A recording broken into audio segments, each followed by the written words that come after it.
Apatow, Davidson and SNL writer Dave Sears collaborated on the script, which casts Davidson as a 24-year-old slacker principally devoted to hanging out with his goofy friends and smoking pot. His Scott has never gotten over the death of his dad, a firefighter, mirroring Davidson's loss of his dad, also named Scott, at a young age on September 11, 2001. What sets the story in motion, though, involves Scott less than the women around him, specifically, his younger sister, Maude Apatow, the director's daughter, who graduates high school and heads off to college, and their mom, Marisa Tomei, who, faced with a half-empty nest, embarks on a new romance with Ray, Bill Burr, as it happens, also a firefighter. Suddenly, Scott faces the prospect of having to get his act together beyond his vague dreams of becoming a tattoo artist. That also has implications for his non-committal relationship with Kelsey, Bel Powley, a local gal who wants more, both out of him and life. Like his last role in the Hulu movie Big Time Adolescence, Davidson is basically playing another Peter Pan type, a boy who refuses to grow up. The extent to which he'll be forced to change provides the movie's foundation, although that's frankly more interesting as seen through the eyes of his mom and her new boyfriend, whose courtship has a sweetness and depth that Scott's interactions lack.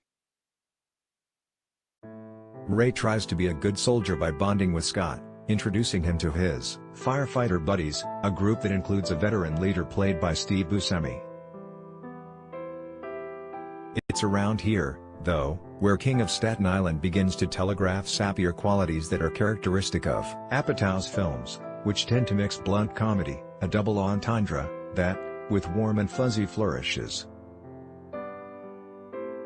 The drawback of all that is the movie drags on for 137 minutes, which feels like considerably more than the familiar premise and its aimless central character can fully support.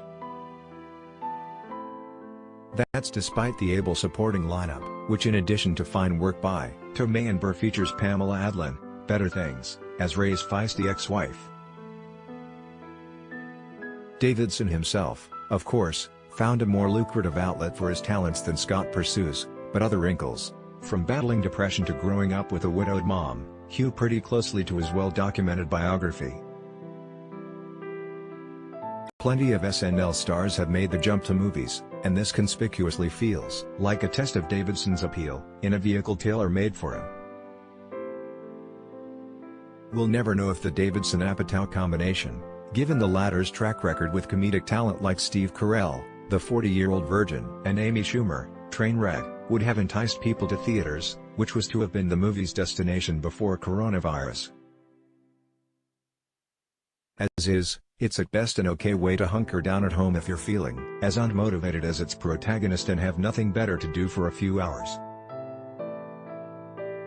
Davidson has demonstrated that he can play a version of himself for established fans. But like its title, the